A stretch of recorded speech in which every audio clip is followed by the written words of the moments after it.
ಎಲ್ಲರಿಗೂ ನನ್ನ ಯೂಟ್ಯೂಬ್ ಚಾನೆಲ್ಗೆ ಸ್ವಾಗತ. ಹೇಗಿದ್ದೀರಿ ಎಲ್ಲರೂ ಸಹ?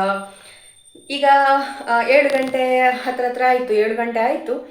ನಾನೀಗ ಸ್ವಲ್ಪ ಈಗ ಬಂದದ್ದಷ್ಟೇ. ಯಾಕೆ ಇವತ್ತಿಷ್ಟು ಲೇಟ್ ಅಂತ ಹೇಳಿ ನಿಮ್ಮ ಹತ್ರ ಒಂದು ವಿಷಯ ಎಲ್ಲ ಹೇಳುವ ಅಂತ ನಾನು ಈ ವಿಡಿಯೋ ಮಾಡ್ತಾ ಇರುವಂಥದ್ದು. ಇವತ್ತು ತುಂಬ ದಿವಸದಿಂದ ವಿಡಿಯೋ ಹಾಕಿರಲಿಲ್ಲ.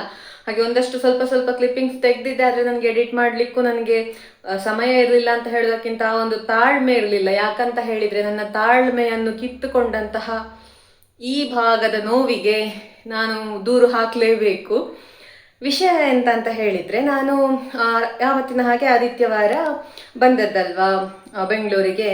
ಮತ್ತು ಸೋಮವಾರ ರಾತ್ರಿ ನನಗೆ ಸ್ವಲ್ಪ ನಡುರಾತ್ರಿ ಆಗುವಾಗ ಸಣ್ಣಕ್ಕೆ ಹಲ್ಲು ನೋವಿನ ಹಾಗೆ ಒಂದು ಸ್ವಲ್ಪ ನೋವಾಯಿತು. ಆದರೆ ನನಗೆ ಹಲ್ಲಲ್ಲಿ ಯಾವುದೇ ಸಮಸ್ಯೆ ಇಲ್ಲ. ನನ್ನ ಹಲ್ಲುಗಳಲ್ಲಿ ಈಗ ಕೆಟ್ಟು ಹೋದರೆ ಹಾಗೆಲ್ಲಾದರೆ ನೋವಾಗ್ತದೆ, ಆದರೆ ನನ್ನ ಹಲ್ಲುಗಳಲ್ಲಿ ಹಾಗೆ ಸಮಸ್ಯೆ ಇಲ್ಲ, ದೇವರ ದಯೆಯಿಂದ. ಹಾಗೆ ಎಂತಕ್ಕೆ ಹೀಗೆ ನೋವಾಗ್ತಾ ಉಂಟು ಅಂತ ನನಗೆ ನಿದ್ದೆಯಿಂದ ಪೂರ್ತಿ ಎಚ್ಚರ ಕೂಡ ಆಗಲಿಲ್ಲ. ಹಾಗೆ ಮಂಗಳವಾರ ಅಂತ ಹೇಳಿದರೆ ನಿನ್ನೆ ಇಡೀ ಒಂಥರ ಪೇಯ್ನ್ ಇತ್ತು ನನಗೆ. ಅಂದರೆ ಬಾಯಿ ಸ್ವಲ್ಪ ಓಪನ್ ಮಾಡ್ಲಿಕ್ಕೆ ಆಗುದು ನನಗೆ. ಈಗ ಕೂಡ ಅಷ್ಟೇ, ನಾನೀಗ ಎಷ್ಟು ಮಾತಾಡ್ತಾ ಇದ್ದೇನಲ್ವಾ, ಇಷ್ಟೇ ಓಪನ್ ಮಾಡ್ಲಿಕ್ಕೆ ಆಗುದು. ಇದರಿಂದ ಜಾಸ್ತಿ ಓಪನ್ ಮಾಡುವಾಗ ನನಗೆ ಇಲ್ಲಿ ನೋವಾಗ್ತದೆ, ಕಿವಿಯ ಒಳಗೆ ನೋವಾಗ್ತದೆ, ಮತ್ತೆ ಇಲ್ಲಿ ನೋವಾಗ್ತದೆ. ಮತ್ತೆ ಹೀಗೆ ಎಂತಾದ್ರೂ ನುಂಗುವಾಗ ಕೂಡ ಈ ಭಾಗ ಒಂದು ಸ್ವಲ್ಪ ನೋವಾದಾಗೆಲ್ಲ ಆಗ್ತದೆ. ಅಂದ್ರೆ ಇಷ್ಟು ಜಾಗದಲ್ಲಿ ನನಗೆ ನೋವಾಗ್ತಾ ಉಂಟು ಈಗ. ಹಾಗೆ ನಿನ್ನೆ ಕೂಡ ಹಾಗೆ ನೋವಾಯಿತು. ನನಗೆ ಎಂತಕ್ಕಪ್ಪ ಹೀಗೆ ನೋವಾಗ್ತಾ ಉಂಟು ಅಂತ ಅನ್ನಿಸ್ತಾ, ಅಂದ್ರೆ ಹಾಗೆ ಯೋಚನೆ ಮಾಡ್ತಾ ಇದ್ದೆ ನಾನು. ಮತ್ತೆ ನಮಗೆ ಫಸ್ಟ್ ನೆನಪಿಗೆ ಬರೋದು ChatGPT ಅಥವಾ ಗೂಗಲ್, ಅದೆಲ್ಲ ನೆನಪಿಗೆ ಬರೋದು. ಹಾಗಂತ ಹೇಳಿ ಡಾಕ್ಟರ್ ಹತ್ರ ಹೋಗದೆ ಇರಬಾರ್ದು. ನಾನು ಅದಕ್ಕೆ ಒಂದು ಇದು ಬೇಕಲ್ವಾ, ಕಾರಣ ಬೇಕಲ್ವಾ ಅಂತ ಹೇಳಿ ಹಾಗೆ ನೋಡಿದಾಗ ಅದರ ಪ್ರಕಾರ ಗಮ್ ಇನ್ಫ್ಲಮೇಷನ್ ಆಗಿರಬಹುದು, ಅಥವಾ ವಿಸ್ಡಮ್ ಟೀತ್ ಅಂತ ಉಂಟಲ್ಲ, ಅದು ಬರುವ ಸಾಧ್ಯತೆ ಉಂಟು. ನನಗೀಗ ವಿಸ್ಡಮ್ ಟೀತ್ ಬರೋದು ಯಾವಾಗ, 18 ವರ್ಷ ಆ ಸಮಯದಲ್ಲಿ ಅಲ್ವಾ. ನನಗೆ ಅದು ಸ್ವಲ್ಪ 2 ಕಡೆ ಕೂಡ ಬಂದಿದೆ. ಹಾಗೆ ಅದು ಆಗ್ಲಿಕ್ಕಿಲ್ಲ. ಮತ್ತೆಂತಪ್ಪ ಹಾಗೆ 1 2 3 ಎಲ್ಲ ಹೇಳಿತ್ತು. ಮತ್ತೆಂಥದ್ದು ಒಂದು ಪಿ ಇಂದ ಸ್ಟಾರ್ಟ್ ಆಗೋ ಒಂದು ಶಬ್ದ ಉಂಟು, ಅದು ಆಗಿರಬಹುದು ಅಂತ ಕೂಡ ಹೇಳಿತ್ತು. ನನಗೆ ಮರ್ತು ಹೋಯ್ತು. ಮೆಡಿಕಲಿ ನಾನು ಡೆಂಟಲ್ ಅದರ ಬಗ್ಗೆ ಎಲ್ಲ ನನಗೆ ಅಷ್ಟು ಗೊತ್ತಿಲ್ಲ. ಹಾಗೆಲ್ಲ ಹೇಳಿದಾಗ ಮತ್ತೆ ಎಂತ ಆದ್ರೂ ಕೂಡ ನನಗೆ ಅದಕ್ಕೊಂದು ಒಳ್ಳೆ ಒಂದು ಬೇಕಲ್ವ, ಈಗ ಯಾಕೆ ಹಾಗೆ ನೋವಾಗ್ತಾ ಇರೋದಂತ. ಹಾಗೆ ಉಗುರು ಬೆಚ್ಚಗಿನ ಉಪ್ಪು ನೀರಲ್ಲಿ ಕೂಡ ಬಾಯಿಯೆಲ್ಲ ಹೀಗೆ ಕ್ಲೀನ್ ವಾಶ್ ಮಾಡುದು ಹಾಗೆಲ್ಲ ಮಾಡಿದೆ. ಮತ್ತೆ ಆದ್ರೂ ಕೂಡ ನನಗೆ ನೋವು ಕಡಿಮೆ ಆಗ್ಲಿಲ್ಲ. ಅಂದ್ರೆ ಸ್ವಲ್ಪ ಸ್ವಲ್ಪ ಜಾಸ್ತಿ ಜಾಸ್ತಿ ಜಾಸ್ತಿ ಹಾಗೆಯೇ ಆಗ್ಲಿಕ್ಕೆ ಪ್ರಾರಂಭ ಆಯ್ತು. ಮತ್ತೆ ನಿನ್ನೆ ಹೀಗೆ ಮನೆಗೆ ಕಾಲ್ ಮಾಡಿದ್ದಾಗ ಹೇಳಿದೆ, ನನಗೆ ಇಲ್ಲಿ ಬಾಯಿ ನೋವಾಗ್ತಾ ಉಂಟು, ಬಾಯಿ ತೆಗಿಲಿಕ್ಕೆ ಆಗ್ತಾ ಇಲ್ಲ ಹೇಳಿದಾಗ ಅಪ್ಪ ಹೇಳಿದ್ರೆ, ಎಂತಾದ್ರೂ ನೀನು ಗಟ್ಟಿ ಆಹಾರ ಎಂತಾದ್ರೂ ತಿಂದದ್ದಾಗಿದ್ರೆ ಅಲ್ಲಿ ಮಜಲಿಗೆ ಸ್ವಲ್ಪ ಸ್ಟ್ರೈನ್ ಆಗ್ತದಲ್ವಾ, ಹಾಗೆ ಆಗಿರಬಹುದು ಅಂತ ಅಪ್ಪ ಹಾಗೆ ಹೇಳಿದ್ರು. ಮತ್ತೆ ಹೇಳಿದ್ರು ಅದು ಕಡಿಮೆ ಆಗ್ತದೆ ಇನ್ನೊಂದೆರಡು ದಿವಸದಲ್ಲಿ, ಟ್ಯಾಬ್ಲೆಟ್ ತಿಂದ್ಯಾ, ಟ್ಯಾಬ್ಲೆಟ್ ಉಂಟಾ ಕೇಳಿದ್ರು. ಹಾಗೆ ನಾನು ಮತ್ತೆ ಹೇಳಿದ್ರೆ, ಹಾಗೆ ನಿನ್ನೆ ಮೆಡಿಕಲ್ಗೆ ಹೋದೆ. ಇಲ್ಲಿ ರೂಮಿಂದ ಕೆಳಗೆ ಒಂದು ಮೆಡಿಕಲ್ ಉಂಟು, ಅಲ್ಲಿ ಹೋಗಿ ಪೇಯ್ನ್ ಕಿಲ್ಲರ್ ಅಂತ ಕೇಳಿ ಒಂದು ಪೇಯ್ನ್ ಕಿಲ್ಲರ್ ಕೊಟ್ರು ಅವರು. ಆದರೆ ನನಗೆ ಇಡೀ ಪೇಯ್ನ್ ಕಿಲ್ಲರ್ ತಿನ್ಲಿಕ್ಕೆ ಮನಸ್ಸಾಗ್ಲಿಲ್ಲ. ಯಾಕಂತ ಹೇಳಿದ್ರೆ ಕೆಲವು ಡೋಸ್ ಅಂದ್ರೆ ಅದು ಜಾಸ್ತಿ ಪವರ್ ಇದ್ದೆಲ್ಲ ಆದ್ರೆ ಮತ್ತೆ ನೆಕ್ಸ್ಟ್ ಡೇಗೆ ಕೂಡ ಎಫೆಕ್ಟ್ ಆಗ್ತದೆ. ಅದಲ್ಲದೆ ಡಾಕ್ಟರ್ ಪ್ರಿಸ್ಕ್ರೈಬ್ ಮಾಡಿದ ಮೆಡಿಕೇಶನ್ ಕೂಡ ಅಲ್ವಾ ಅದು. ಹಾಗೆ ಅರ್ಧ ತಿಂದ್ರೆ ಸಾಕು ಅಂತ ಹೇಳಿ ಅರ್ಧ ತಿಂದು ಮಲಗಿದೆ.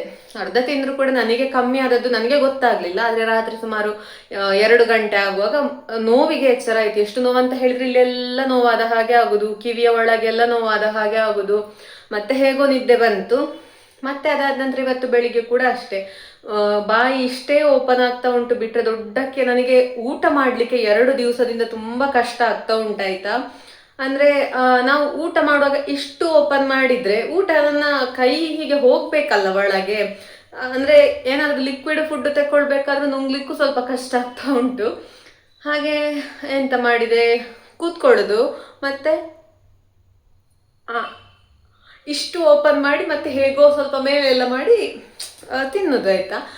ಮತ್ತೆ ನನಗೆ ಅದೇ ಇದು 2 ದಿವಸ ಆಗಿರೋದ್ರಿಂದ ಸುಮ್ಮನೆ ಬಿಡುದು ಬೇಡ. ನಾನು 2 ದಿವಸದಲ್ಲಿ ಕಮ್ಮಿ ಆಗ್ತದೆ ಅಂತ ಅಂದುಕೊಂಡಿದ್ದೆ. ಹಾಗೆ ಇವತ್ತೊಂದು ಡೆಂಟಿಸ್ಟ್ ಹತ್ರ ಹೋಗ್ಲೇಬೇಕು. ನಾನು ಮತ್ತೊಂದು ಯಾಕೆ ನಿನ್ನೆ ಹೋಗ್ಲಿಲ್ಲ ಅಂತ ಹೇಳಿದ್ರೆ, ಬೆಂಗಳೂರಲ್ಲಿ ನನಗೆ ಗೊತ್ತಿರುವ ಹಾಗೆ ಸುಮ್ಮನೆ ದುಡ್ಡು ಮಾಡ್ತಾರೆ ಅಂತ ಹೇಳುದನ್ನು ನಾನು ಸಾಕಷ್ಟು ಸಲ ಕೇಳ್ಪಟ್ಟಿದ್ದೇನೆ ಆಯ್ತಾ. ಹಾಗೆ ನಾನು ಬೆಂಗಳೂರಲ್ಲಿ ಎಂತ ಇದ್ರು ಕೂಡ ಆರೋಗ್ಯದ ವಿಷಯಕ್ಕೆ ಹೋಗುದು ಬೇಡ, ಅಂದ್ರೆ ಡಾಕ್ಟರ್ ಹತ್ರ ತೀರಾ ಅಗತ್ಯ ಅಂತ ಬಂದಾಗ ಹೋಗ್ಬೇಕು, ಬಿಟ್ರೆ ಬೇರೆ ಸಮಯದಲ್ಲಿ ಹೋಗ್ಬಾರ್ದು ಅಂತ ನನ್ನದೊಂದು ಹಾಗೆ ಉಂಟು ತಲೆಯಲ್ಲಿ. ನನಗೊಂದ್ಸಲ ನನ್ನ ಅಕ್ಕನ ಮನೇಲಿ ಇದ್ದಾಗ ಒಳ್ಳೆ ಜ್ವರ ಬಂದು ತುಂಬಾ ಜ್ವರ ಬಂದು ತುಂಬಾ ಇದಾಗಿತ್ತು. ಆಗ ನನ್ನ ಅಕ್ಕ ಬಾವೆಲ್ಲ ತುಂಬಾ ನನ್ನನ್ನು ಎಷ್ಟು ಕೇರ್ ಮಾಡಿ ನೋಡ್ಕೊಂಡಿದ್ದಾರೆ ಅಂತ ಹೇಳಿದ್ರೆ ಉಂಟಲ್ವಾ, ನಿಜಕ್ಕೂ ನಾನು ಅವರಿಗೆ ಆ ಒಂದು ಸಮಯದಲ್ಲಿ, ಅವರು ಇಲ್ಲದಿದ್ರು ಕೂಡ ನನ್ನನ್ನು ತುಂಬಾ ಚಂದ ನೋಡಿಕೊಂಡಿದ್ದಾರೆ ಅವ್ರು 2 ವರ್ಷ. ಆದ್ರೂ ಕೂಡ ಆ ಸಮಯದಲ್ಲಿ ಉಂಟಲ್ಲ, ಬೇರೆಯವ್ರಂತ ಹೇಳಿ ಅವರು ಟ್ರೀಟೇ ಮಾಡ್ಲಿಲ್ಲ, ಇಬ್ರು ಕೂಡ ಅಷ್ಟೇ. ಅಲ್ಲಿ ಮತ್ತೆ ಟ್ಯಾಬ್ಲೆಟ್ಸ್ ತರೋದು ಅದು ಇದು ಎಲ್ಲ ತುಂಬಾ ಒಟ್ಟಾರೆ ಅವರನ್ನು ತುಂಬಾ ಕಷ್ಟಪಡಿಸಿದ್ದೇನೆ ನಾನು. ಹಾಗೆ ಅಲ್ಲಿ ಅಲ್ಲಿ ಹೋದಾಗ ಅವ್ರು ಹೇಳಿದ್ರು ಅಡ್ಮಿಟ್ ಆಗ್ಬೇಕು ಇದು ಅಂತ ಹೇಳಿದ್ರು. ಆದ್ರೆ ನನಗೆ ಕೂಡ ಅಡ್ಮಿಟ್ ಆಗ್ಲಿಕ್ಕೆ ಇಷ್ಟ ಇರ್ಲಿಲ್ಲ. ಅವರು ಕೂಡ ಅಡ್ಮಿಟ್ ಆಗುವಷ್ಟೆಲ್ಲ ಜ್ವರ ಇಲ್ಲ, ಇಲ್ಲಿ ದುಡ್ಡು ಮಾಡ್ಲಿಕ್ಕೆ ಬಿಸ್ನೆಸ್ ಎಂತ ಇದ್ರು ಕೂಡ ಅಂತ ಅವರದ್ದು ಕೂಡ ಹಾಗೆ ಇದಿತ್ತು. ನಾನು ಒಪ್ಲಿಲ್ಲ, ಅಡ್ಮಿಟ್ ಎಲ್ಲ ಬೇಡ ನನಗೆ ಅಂತಲೇ. ಮತ್ತೆ ನನ್ನ ಹತ್ರ ಕೇಳಿದ್ರು ಅಕ್ಕ ಬಾ ಅಡ್ಮಿಟ್ ಆಗುದಾ ಅಂತ ಕೇಳಿದ್ರು. ನಾನು ಬೇಡವೇ ಬೇಡ ಅಂತ ಹೇಳಿದೆ. ಆದ್ರೆ ನನಗೆ ಮತ್ತೆ ಕಡಿಮೆ ಆಗಿ ಮತ್ತೆ ಹಾಗೆ ಇದಾಯಿತು. ಹಾಗೆ ಇಲ್ಲಿ ನನಗೆ ಹಾಗೆಲ್ಲ ಯೋಚನೆ ಬಂದು, ಇಲ್ಲಿ ಬೇಡ, ಇನ್ನೊಂದೆರಡು ದಿವಸದಲ್ಲಿ ಊರಿಗೆ ಹೋಗ್ತೇನೆ, ಊರಿನ ಡಾಕ್ಟರ್ ಹತ್ರ ತೋರಿಸ್ತೇನೆ ಅಂತ ಹಾಗೆ ಇದ್ದೆ. ಆದ್ರೆ ಇವತ್ತು ಕೂಡ ಇದು ಸ್ವಲ್ಪ ಜಾಸ್ತಿಯೇ ನೋವಿರೋದ್ರಿಂದ ಇನ್ನು ಹೀಗೆ ಕೂತ್ಕೊಂಡ್ರೆ ಆಗ್ಲಿಕ್ಕಿಲ್ಲ ಅಂತ ಅನಿಸಿ ನೋಡಿದೆ ನನ್ನ ಏರಿಯಾದ ಹತ್ರ ಯಾವ್ದಾದ್ರು ಒಳ್ಳೆ ಸ್ವಲ್ಪ ಒಂದ್ ಸ್ವಲ್ಪ ರಿವ್ಯೂಸ್ ಎಲ್ಲ ನೋಡಿ ಹೋಗುವ ಅಂತ ಹೇಳುವಾಗ ನನಗೊಂದು ಇಲ್ಲಿ ಸ್ವಲ್ಪ ನಮ್ಗೆ ತುಂಬಾ ಹತ್ತಿರ ಏನಲ್ಲ, ಒಂದು ಪ್ರಗತಿ ಅಂತ ಒಂದು ಡೆಂಟಿಸ್ಟ್ ಅದು ಕ್ಲಿನಿಕ್ ಸಿಕ್ಕಿತ್ತು, ಡೆಂಟಲ್ ಕ್ಲಿನಿಕ್. ಅದರಲ್ಲಿ ರಿವ್ಯೂಸ್ ಎಲ್ಲ ನೋಡಿದೆ, ಪರವಾಗಿಲ್ಲ ಅಂತ ಆಯ್ತು. ಹಾಗೆ ಅಲ್ಲಿಗೆ ಹೋಗುವ ಅಂತ ಮಧ್ಯಾಹ್ನ ತನಕ ಯೋಚನೆ ಮಾಡ್ತಾ ಇದ್ದೆ. ಆದ್ರೆ ಮಧ್ಯಾಹ್ನ ಆಫೀಸಲ್ಲಿ ಕೂತ್ಕೊಂಡಿರುವಾಗ ಮತ್ತೆ ಕೂಡ ತುಂಬಾ ನೋವಾಗ್ಲಿಕ್ಕೆ ಪ್ರಾರಂಭ ಆಯ್ತು. ಆದ್ರೆ ಎಂತ ಸಮಸ್ಯೆ ಅಂತ ಗೊತ್ತಾಗುದಿಲ್ಲ. ಈಗ ಹಲ್ಲೆಲ್ಲ ಯಾವುದು ಕೂಡ ನೋವಿಲ್ಲ ನನ್ಗೆ, ಅಲ್ಲಿ ಚರ್ಮ ಉಂಟಲ್ಲ ಅಲ್ಲಿ ಸ್ವಲ್ಪ ದಪ್ಪಾದ ಹಾಗೆ ಆಗಿ ಎಂತದೋ ಒಟ್ಟಾರೆ ನೋವಾಯ್ತಾ ನನಗೆ. ಮತ್ತೆ ಎಂತ ಮಾಡುದು, ಮಧ್ಯಾಹ್ನ ಆಗುವಾಗ ನಂಗೆ ಸಹಿಸ್ಲಿಕ್ಕೆ ಆಗ್ಲಿಲ್ಲ. ಮತ್ತೆ ಕೆಳಗೆ ನಮ್ಮ ಆಫೀಸಲ್ಲಿ ವೆಲ್ನೆಸ್ ಸೆಂಟರ್ ಉಂಟು, ಅಲ್ಲಿಗೆ ಹೋದೆ. ಅಲ್ಲಿಗೆ ಹೋದಾಗ ಅಲ್ಲಿ ಒಬ್ರು ಅವರು ಡಾಕ್ಟರ್ ಅಲ್ಲ, ಅಸಿಸ್ಟೆಂಟಿನ ಹಾಗೆ ಇದ್ರು. ಅವ್ರು ಹೇಳಿದ್ರು ಇಲ್ಲಿ ನಾವು ಪೇನ್ ಕಿಲ್ಲರ್ ಕೊಡುದಿಲ್ಲ, ಫೀವರಿಗೆ ಗ್ಯಾಸ್ಟ್ರಿಕ್ಗೆ ಟ್ಯಾಬ್ಲೆಟ್ ಉಂಟು, ಫೀವರ್ ಬರ್ತಾ ಉಂಟ ಪೇನಿಗೆ ಕೇಳಿದ್ರು. ಫೀವರ್ ಎಂತ ಇಲ್ಲ, ಆದ್ರೆ ನನಗೆ ಸ್ವಲ್ಪ ಒಳ ಜ್ವರದ ಹಾಗೆ ಆಗ್ತಾ ಉಂಟು, ಮೈ ಬಿಸಿ ಆದ ಹಾಗೆ. ಆದ್ರೆ ಹೀಗೆ ನೋಡುವಾಗ ನನಗೆ ಫೀವರಿನ ಹಾಗೆ ಅಂತ ಅನಿಸುದಿಲ್ಲ ಅಂತ ಹೇಳಿದೆ.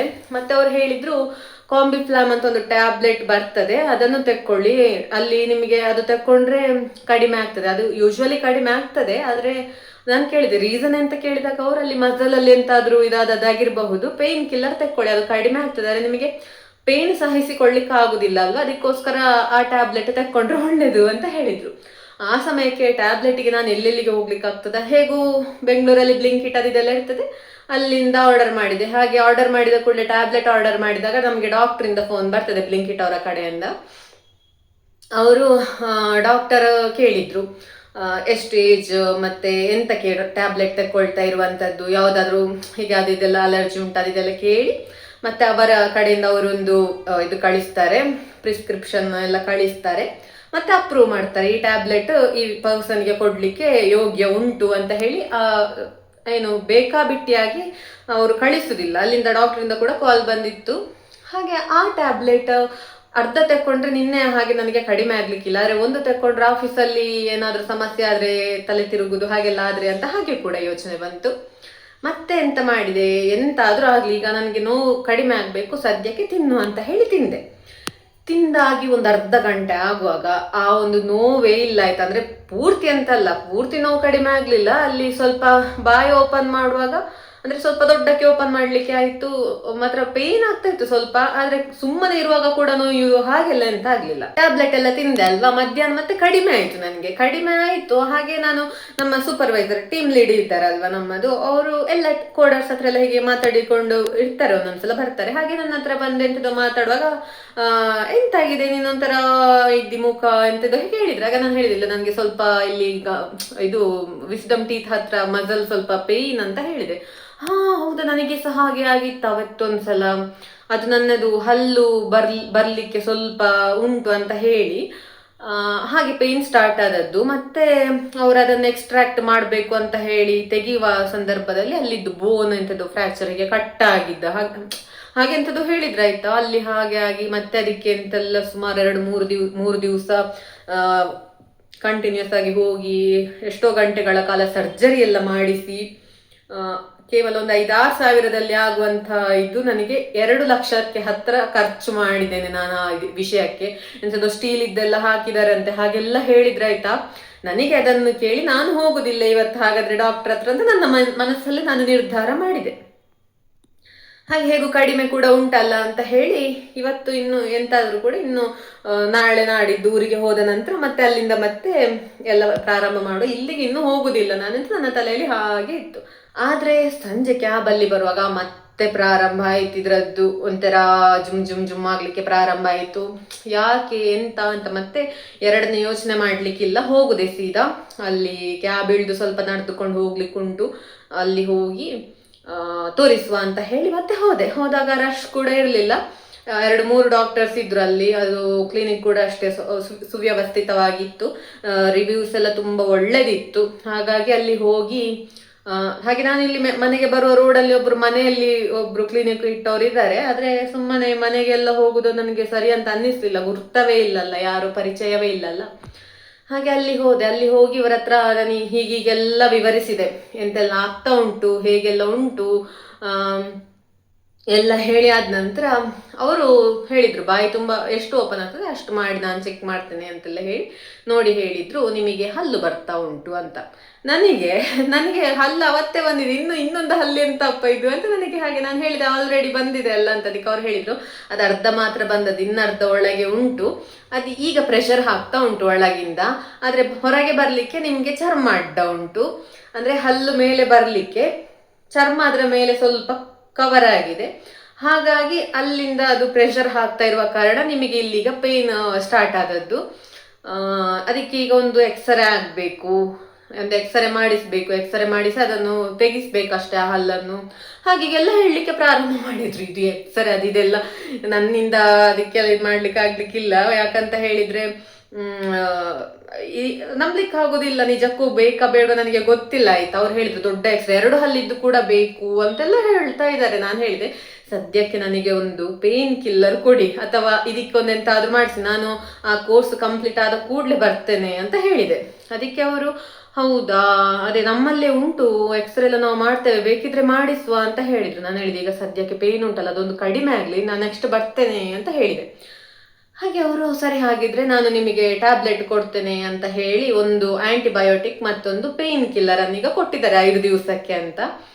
ಹಾಗೆ ಅದನ್ನು ಇವತ್ತು ರಾತ್ರಿ ನಾಳೆ ಬೆಳಿಗ್ಗೆ ಹಾಗೆ ತಿನ್ಬೇಕು, ಊಟ ಎಲ್ಲ ಸರಿ ಮಾಡಿ ತಿನ್ಬೇಕು ಎಲ್ಲ ಹಾಗೆಲ್ಲ ಹೇಳಿ ಒಂದು 500ರಿಂದ 600 ರೂಪಾಯಿ ತೆಕ್ಕೊಂಡ್ರು. ಒಂದು ಚೆಕಪ್ಪಿಗೆ ಅವರು ಫೀಸ್ 200 ರೂಪಾಯಿ ತಕೊಂಡಿದ್ದಾರೆ. ಹಾಗೆ ಟ್ಯಾಬ್ಲೆಟಿಗೆ ಒಂದು 380 ಎಷ್ಟೋ ಆಗಿದೆ. ಇರುವುದು 10 ಟ್ಯಾಬ್ಲೆಟ್, 10 ಅಲ್ಲ, ಅದೇ 5 ದಿನಕ್ಕಾಗುವಷ್ಟು ಟ್ಯಾಬ್ಲೆಟ್ ಎಷ್ಟೋ ಕೊಟ್ಟಿದ್ದಾರೆ, ನಾನು ನೋಡ್ಲಿಲ್ಲ. ಹಾಗೆ ಒಟ್ಟಾರೆ ಅವರನ್ನು ನಂಬಿ ಆ ಟ್ಯಾಬ್ಲೆಟ್ ತಿನ್ನುವ ಅಂತ ಆಲೋಚನೆ ಮಾಡಿದ್ದೇನೆ ನಾನು. ನೋಡುವ ಎಂತೆಲ್ಲ ಆಗ್ತದೆ ಅಂತ. ಈ ಒಂದು ಹಲ್ಲು ಬರುದು ಉಂಟಲ್ವಾ, ಸುಮ್ಮನೆ ಬಂದ್ರೆ ಬರ್ಬೇಕು, ಸುಮ್ಮನೆ ಉಪಟಳ ಎಲ್ಲ ಕೊಡ್ಬಾರ್ದು. ನಾನು ಹೇಳುವಂತದ್ದು, ಈಗ ಯಾರಿಗೆಲ್ಲ ಇದು ಅನುಭವ ಆಗಿದೆ ಅಂತ ಹೇಳಿ ಹಾಗೆ ಇದಕ್ಕೆ ನೀವೆಂತ ಪರಿಹಾರ ಮಾಡಿದ್ರಿ, ನಿಜಕ್ಕೂ ಅದನ್ನು ಎಕ್ಸ್ಟ್ರಾಕ್ಟ್ ಮಾಡ್ಬೇಕಾ ಅಂತದ್ದೆಲ್ಲ ಹೇಳಿ. ಇದು ಇವತ್ತಿನ ಈ ಒಂದು ನನ್ನ ವ್ಯಥೆಯ ಕಥೆಯ ಎಂತದು ನನಗೆ ಗೊತ್ತಿಲ್ಲ ಆಯ್ತಾ. ನನಗೆ ಇದು ಹಂಚಿಕೊಳ್ಬೇಕು ಅಂತ ಅನಿಸಿತು. ಯಾಕಂತ ಹೇಳಿದ್ರೆ ನನ್ನ ವಿಡಿಯೋ ನೋಡುವವರಲ್ಲಿ ಯಾರಿಗಾದ್ರೂ ಈ ರೀತಿ ವಿಸ್ಡಮ್ ಟೀತ್ ಅಂತ ಉಂಟಲ್ವಾ, ಅದು ಬರುವಾಗ ಎಂತಾದ್ರೂ ಸಮಸ್ಯೆ ಆಗಿದೆಯಾ, ಅದಕ್ಕೆ ಎಂತಾದ್ರೂ ಪರಿಹಾರ ನಿಮಗೆ ಗೊತ್ತುಂಟಾ, ಅಥವಾ ಇವರು ಹೇಳಿದ ಹಾಗೆ ಎಕ್ಸ್ರೇ ಎಲ್ಲ ತೆಗೆಸಿ ಅದ ಎಕ್ಸ್ಟ್ರಾಕ್ಷನ್ ಅಂತ ಹೇಳಿದ್ರ ಹಲ್ಲನ್ನು ತೆಗಿಬೇಕಾ ಅಂತದೆಲ್ಲ ವಿವರ ಯಾರಿಗಾದ್ರೂ ಗೊತ್ತಿದ್ರೆ ಹೇಳಿ ಆಯ್ತಾ. ಹಾಗೆ ಹೀಗೆಲ್ಲ ಆಗ್ತದಂತ ಗೊತ್ತಿಲ್ಲದವರಿಗೆ ಕೂಡ ಒಂದು ಮಾಹಿತಿ ಆಯ್ತು ಇದು ಅಂತ ಹೇಳೋ ಉದ್ದೇಶಕ್ಕೋಸ್ಕರ ನಾನು ವಿಡಿಯೋ ಮಾಡಿದ್ದು. ನನಗೆ ಮಾತಾಡ್ಲಿಕ್ಕೆ ಅಂತ ಕಷ್ಟ ಆಗುದಿಲ್ಲ, ಆದ್ರೆ ಬಾಯಿ ಓಪನ್ ಮಾಡ್ಲಿಕ್ಕೆ ಮತ್ತೆ ಎಂತಾದ್ರೂ ನುಂಗ್ಲಿಕ್ಕೆಲ್ಲ ಸ್ವಲ್ಪ ಕಷ್ಟ ಆಗ್ತದೆ ಅಷ್ಟೇ. ಮತ್ತೆ ತಿನ್ಲಿಕ್ಕೆ ಗಟ್ಟಿ ಫುಡ್ ಎಲ್ಲ ಎಂತ ತಿನ್ಲಿಕ್ಕೆ ನಾನು ಹೋಗ್ಲೇ ಇಲ್ಲ. ಯಾಕಂತ ಹೇಳಿದ್ರೆ ಇನ್ನು ಕೂಡ ಗಟ್ಟಿ ಫುಡ್ ಅಂತ ಹೇಳಿದ್ರೆ ಇಲ್ಲಿ 1-2-3 ಫ್ರೂಟ್ಸ್ ಎಲ್ಲ ತಂದಿಟ್ಟದ್ದು ಹಾಗೆ ಉಂಟು, ಒಂದು ಸ್ವಲ್ಪ ಸ್ನಾಕ್ಸ್ ಹಾಗೆ ಉಂಟು, ಮತ್ತೆಂತ ಮಧ್ಯಾಹ್ನ ಮಜ್ಜಿಗೆ ಮತ್ತೆ ಅನ್ನ, ಮಜ್ಜಿಗೆ ಊರಿಂದ ಬರುವಾಗ ತರ್ತೇನೆ ಅನ್ನ, ಮತ್ತೆ ಹೂಕೋಸಿದ್ದು ಪಲ್ಯ ಇತ್ತು, ನಿನ್ನೆ ನೈಟ್ ಮಾಡಿ ಇಟ್ಟದ್ದನ್ನು ಇವತ್ತು ಬೆಳಿಗ್ಗೆ ಬಿಸಿ ಮಾಡಿ ತಕೊಂಡು ಹೋದ್ದು. ಹಾಗೆ ಅದೆಲ್ಲ ಸ್ವಲ್ಪ ಸಾಫ್ಟ್ ಇದ್ದ ಕಾರಣ ಹೇಗೋ ಮಾಡಿದೆ. ಆದ್ರೆ ಗಟ್ಟಿದ್ದೆಂತ ಕೂಡ ತಿನ್ಲಿಕ್ಕೆ ಹೋಗ್ಲಿಲ್ಲ ನಾನು, ಇನ್ನೊಂದು ಸ್ವಲ್ಪ ಕಡಿಮೆ ಆಗೋ ತನಕ ಬೇಡ ಅಂತ ಕೂಡ ಅಂತ ಹೇಳಿ ಹಾಗೆ ಬಿಟ್ಟಿದ್ದೇನೆ. ಹಾಗೆ ಇದಿಷ್ಟು ಇವತ್ತಿನ ವಿಡಿಯೋ ಆಗಿತ್ತು. ಒಂಥರ ಮಾಹಿತಿ ಅಥವಾ ಒಂದು ವಿಡಿಯೋ ವ್ಲಾಗ್ ಅಂತೂ ಅಲ್ಲ, ಎಂತ ಇದಕ್ಕೆ ಎಂತ ಹೆಸರು ನೀವು ಕೊಡ್ತೀರೋ ಅದು ನಿಮಗೆ ಬಿಟ್ಟಿರುವಂತದ್ದು ನೋಡುವ. ಹಾಗೆ ಎಂತ ಇದ್ರು ಕೂಡ ಇನ್ನು ನಾನು ಊರಲ್ಲಿಯೇ ಮಾಡಿಸುದು, ಇಲ್ಲಿ ಎಂತ ಮಾಡಿಸ್ಲಿಕ್ಕೆ ಹೋಗುದಿಲ್ಲ. ಬೆಂಗಳೂರಲ್ಲಿ ಊರಲ್ಲಿ ಪರಿಚಯ ಇರುವ ಡೆಂಟಿಸ್ಟ್ ಹತ್ರ ಹೋಗ್ತೇನೆ. ನೋಡುವ ಎಂತೆಲ್ಲ ಆಗ್ತದೆ ಅಂತ ನಿಮಗೆ ಮುಂದಿನ ವಿಡಿಯೋಗಳಲ್ಲಿ ತಿಳಿಸ್ತೇನೆ. ಇದಿಷ್ಟು ಇವತ್ತಿನ ವಿಡಿಯೋ ಆಗಿತ್ತು. ಇವತ್ತಿನ ವಿಡಿಯೋ ಇಷ್ಟ ಆಗಿದ್ರೆ ನನ್ನ ಚಾನೆಲ್ನ ಸಬ್ಸ್ಕ್ರೈಬ್ ಮಾಡಿಕೊಳ್ಳಿ ಅಂತ ಕೇಳಿಕೊಳ್ತಾ ಮುಂದಿನ ವಿಡಿಯೋದಲ್ಲಿ ಸಿಗ್ತೇನೆ. ಬಾಯ್ ಬಾಯ್.